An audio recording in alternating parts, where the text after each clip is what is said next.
Hello, America. London calling.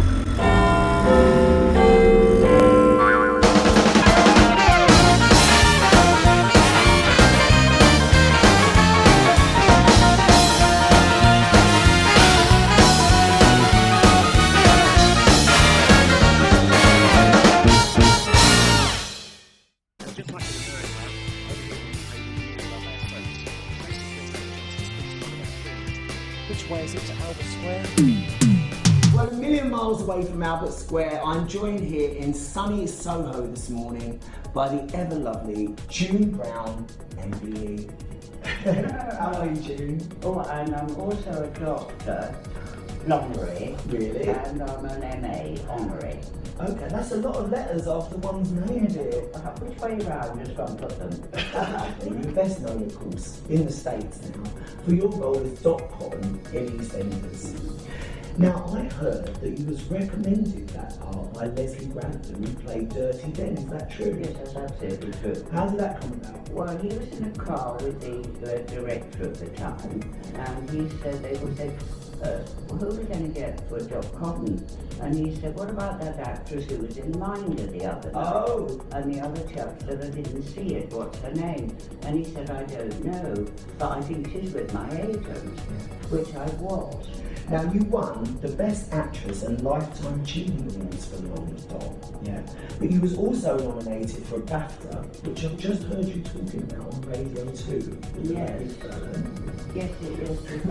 Yes, well, you see, I would have liked to have won that one because it would have consolidated my acting. I can't even. You've won so many awards, but it would have made it important somehow because you're only in an old soap. You do have letters after your name, and you was given an MBE by the Queen. Now, evidently, the press says that the Queen is an Eastenders fan. Is she? Did she recognise you? No, I don't think she is an East, because I remember saying to her, I mean, it was appalling, really. I sort of went up, I was in red, by the way. I had a rather beautiful red suit and a big red hat, which I had put stuff in because it was too big. I looked like that Doctor Who character who used to have that big hat on. You couldn't see their face at all, like a mushroom. And the carpet was red, so I kind of grew out of the carpet. So anyway, and there's a sort of platform, you go up and you're supposed to, go and do some steps and curtsy and everything. So I did my curtsy, not too low in case I fell over. And I went up and stubbed my foot. Oh, I said, I nearly fell over to her. I said, she looked at me, she was rather amazed. And she said something about Eastenders, and I said, yes, but you don't watch it, do you? Did you actually ask her? What did she say? It said, it's your dinner hour. You had dinner at that time. Well, listen, you was talking about your outfit and saying that you thought you looked like a Doctor Who character, but you've actually been in Doctor Who. Yes, I was posh then. Oh, I was aristocracy. I was Lady Eleanor, and now I'm always below stairs. But would you like to have been a royal wife in real life? I think that's a very hard position to take. You see, I think the Duchess of Wessex, whom they will call Kate, I think, Catherine, isn't she? She's bad. I think she's very clever. Yeah. Because she doesn't try to outdo Prince William. No. She doesn't any longer, like Prince Philip does, walk behind the Queen. Yeah. She walks with. Of course. So, June, are you a royalist? Oh yes, very much so. Because you see, I was brought up with him, as it were. Well, not literally, but they were my era. And I think Prince Charles, when he was a little boy, I was older than him, of course. Older than him, older than he, I think. And you remember, my sister and I used to play an act. Yeah. Princess Elizabeth and Princess Margaret Rose, because she was Margaret Rose when she was little. Yeah. She only dropped the rose later on, really. And I used to be very stern, and Margaret would be trotting along behind me. I'd say, come along, Margaret, don't lag behind. Your first don't lag behind. We only had one line of dialogue. Okay. Well, talking about the English class system, of course, you starred in the Duchess of Duke Street. Tell us about that. Well, you see, I was very disappointed in that because they told me that I'd been cast as the Duchess of Duke Street, and I thought, how wonderful, I should be a lady.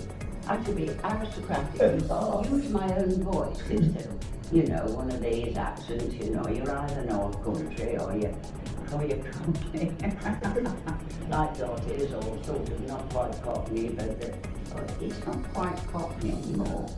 See, my granny was Cockney, and she'd say, "Sit yourself down on that chair." Yeah. Well, if you said, "Sit yourself down on that chair" nowadays... No, no one says that now. Is your mother out? Obviously, snobbish, right? No, Granny, I think she's at home, you know, because I went to a high school room here. You get such a snob. Yes, I was in a strange film where I was in a wheelchair. What was What's that? that called? Psychomania. Oh, right, okay. Yes, and they were all weird people, but they're spirits of the dead, I think. And we were supposed to see this husband and me. We were in a church at one time in my wheelchair with my rugger and that. I don't know what sort of I really. And then we had this scene, it was the end of the film, and we were supposed to sit there and be horrified because we saw our son sort of past the window when he got cut. More recently, June, you starred in a short film, Dead Lucky. Now it's based on a traditional American slasher movie with a very British subtext. Tell us about it. Psycho. Well, evidently so. Yeah, and he was based in a motel. Well, it wasn't, it was a house, and I think she was a landlady, but she had a son.